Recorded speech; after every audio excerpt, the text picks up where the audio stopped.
नमस्कार, आप देख रहे हैं द फॉलो अप और मैं हूं सन्नी सारद। झारखंड में सरकार गिराने की साजिश मामले में नया अपडेट आया है। आप सबों को पता है कि पिछले महीने यानी कि 22 जुलाई को रांची पुलिस ने 3 लोगों को गिरफ्तार किया था। रांची के कोतवाली थाना क्षेत्र के होटल लिलैक्स से इन तीनों की गिरफ्तारी हुई थी। गिरफ्तार करने के बाद पुलिस ने बताया था कि तीनों झारखंड में सरकार को अस्थिर करने की कोशिश कर रहे थे और उसके बाद उन तीनों को गिरफ्तार कर जेल भेज दिया गया था। तीनों को जब जेल भेजा गया और उसके बाद हर दिन इस मामले में नई नई बात निकलकर सामने आने लगी और इन तीनों का कन्फेशन बयान भी मीडिया में सामने आया था और तीनों ने बताया था कि कैसे बीजेपी के बड़े नेता और फिर कांग्रेस के नेता इस मामले में शामिल हैं। आप सब जानते हैं कि झारखंड में फिलहाल हेमंत सोरेन की सरकार है जो झारखंड मुक्ति मोर्चा, कांग्रेस, आरजेडी तीनों के समर्थन से चल रही है। लेकिन 22 जुलाई को बेरमो से कांग्रेस के विधायक जयमंगल सिंह, अनूप सिंह ने पुलिस को एक लिखित सूचना दी, कोतवाली थाने की पुलिस को, और बताया कि रांची के होटल में कुछ लोग आकर ठहरे हुए हैं और ये लोग सरकार को अस्थिर करने की कोशिश में लगे हुए हैं और कई बाहर से लोग जो होटल में ठहरे हुए हैं इसमें शामिल हैं।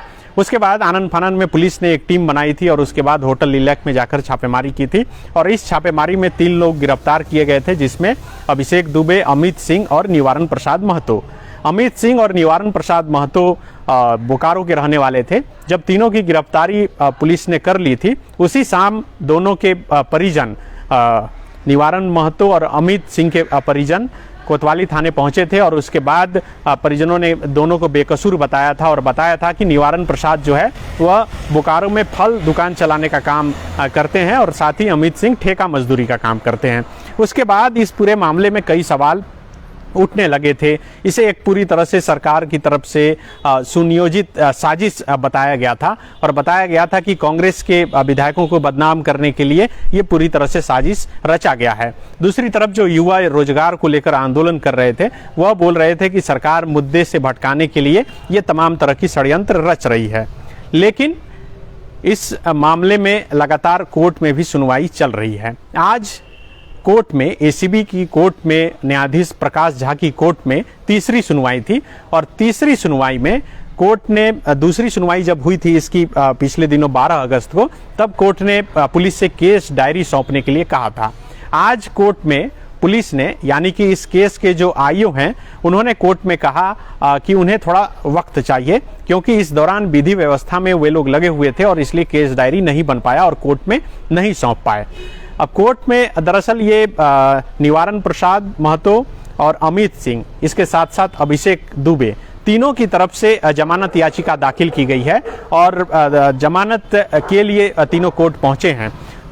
अमित सिंह और निवारण प्रसाद दोनों एक साथ उन्होंने कोर्ट में अर्जी दाखिल की थी और उसके बाद 10 अगस्त को अभिषेक दुबे ने दाखिल की थी। तीनों मामले को लेकर कोर्ट में जमानत को लेकर सुनवाई चल रही थी और इसलिए कोर्ट ने केस डायरी मांगा था पुलिस से, आईओ से, और केस डायरी के आधार पर कोर्ट अब निर्णय लेगी। लेकिन फिलहाल पुलिस ने केस डायरी नहीं सौंपा है। आपको पता होगा कि जब ये मामला प्रकाश में आया था, 22 जुलाई को पुलिस ने तीनों को गिरफ्तार किया था, अभिषेक दुबे, अमित सिंह और निवारण प्रसाद महतो को, और उसके बाद एक एक कर कई बातें निकलकर सामने आ रही थी। मीडिया में तीनों का जो है कन्फेशन बयान भी सामने आया था। पुलिस ने जांच के लिए अलग अलग 4 टीम भी बनाई थी जिसका नेतृत्व डीएसपी कर रहे थे। खलारी डीएसपी के नेतृत्व में जो एक टीम बनी थी वह टीम दिल्ली भी गई थी और दिल्ली में जाकर जिस होटल में ठहरे थे, कन्फेशन में जो तीनों आरोपी थे उन्होंने बताया था कि दिल्ली के किस होटल में बीजेपी के बड़े नेताओं से इनकी मुलाकात हुई थी विधायकों की। उन होटल के जाके सीसीटीवी फुटेज की भी जांच की गई थी। मीडिया में यह भी बात सामने आई थी कि सीसीटीवी में कांग्रेस के विधायक बीजेपी के बड़े नेता, महाराष्ट्र बीजेपी के बड़े नेता से मिलते हुए दिख रहे हैं। ये तमाम तरह की बातें सामने आ रही थी और उसके बाद जिन विधायकों का नाम आ रहा था उनके तरफ से लगातार सफाई भी दी जा रही थी। लेकिन जिस दिन ये सीसीटीवी फुटेज में तस्वीर निकलने की बात सामने आई, उसके बाद से पुलिस का जांच कहा जा सकता है कि पूरी तरह से धीमा पड़ गया। उसके बाद से लेकर अब तक न पुलिस के तरफ से कोई बयान आया है, न ही मीडिया में सरकार गिराने की साजिश मामले में, कोर्ट वाले मामले को छोड़कर और कुछ भी नया सामने नहीं आ सका है।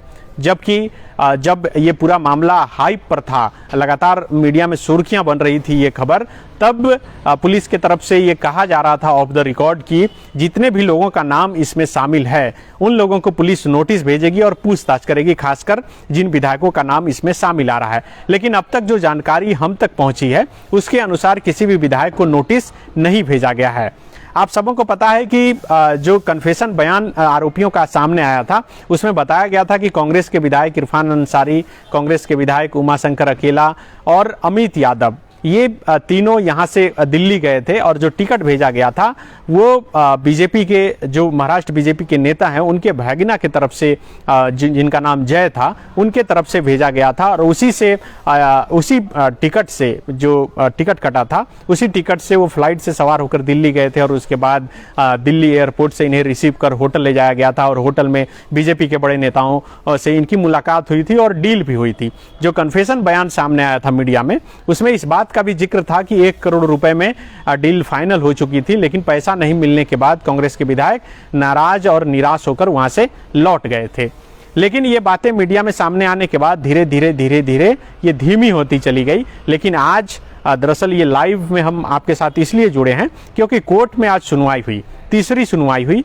तीसरी सुनवाई में, इससे पहले जब दूसरी सुनवाई हुई थी 12 अगस्त को, तब कोर्ट ने केस के आईओ से केस डायरी सौंपने के लिए कहा था, लेकिन आज आईओ ने कोर्ट में कहा कि वह विधि व्यवस्था यानी कि शहर की कानून व्यवस्था संभालने में उनकी ड्यूटी लगी थी, इसलिए वह केस डायरी तैयार नहीं कर पाए हैं और वह केस डायरी उन्होंने आज नहीं सौंपी। अब इस मामले की कब सुनवाई होगी, इसकी तिथि जो है जल्द ही निर्धारित हो जाएगी। उसके बाद देखना होगा कि इस मामले में क्या कुछ सामने आता है। लेकिन देखने वाली बात होगी कि जिस तरह से अमित सिंह, निवारण प्रसाद महतो और अभिषेक दुबे, तीनों की तरफ से जमानत याचिका दाखिल किया गया है कोर्ट में, उस मामले में कोर्ट क्या कुछ फैसला लेता है। दरअसल कोर्ट फैसला लेने से पहले यह सोच रही थी कि केस डायरी वह देख ले और उसके बाद इस मामले में कुछ आगे फैसला ले।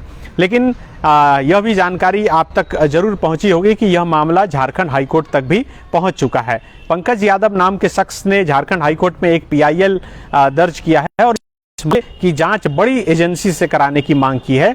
उन्होंने अपने PIL में कहा है कि झारखंड में सरकार बनाने और गिराने का जो खेल है वह 2005 से ही लगातार चल रहा है और ऐसे में यहाँ की जनता ठगी महसूस करती है। चूंकि सरकार स्थिर रहती है तो इसका असर न सिर्फ राज्य पर बल्कि राज्य के हर एक जनता पर पड़ता है, इसके विकास पर पड़ता है और कामकाज पर पड़ता है। और इसलिए उन्होंने झारखंड हाईकोर्ट में एक PIL दाखिल कर कोर्ट से यह अपील की थी कि इस मामले की जाँच जो है हायर अथॉरिटी से कराया जाए। लेकिन फिलहाल कोतवाली थाने की ही पुलिस इस मामले की जांच कर रही है और जैसा कि शुरू में ही यह बात निकलकर सामने आई थी कि स्पेशल ब्रांच के स्पेशल इनपुट के आधार पर यह कार्रवाई की गई थी, लेकिन बाद में यह बात निकलकर सामने आई कि कांग्रेस के जो विधायक हैं बेरमो से जयमंगल और अनूप सिंह उर्फ अनूप सिंह, उनके सूचना पर, उनके लिखित सूचना के आधार पर पुलिस ने यह कार्रवाई की थी और FIR भी दर्ज किया था।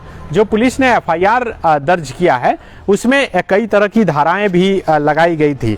यह धारा भी आपको जानना जरूरी है।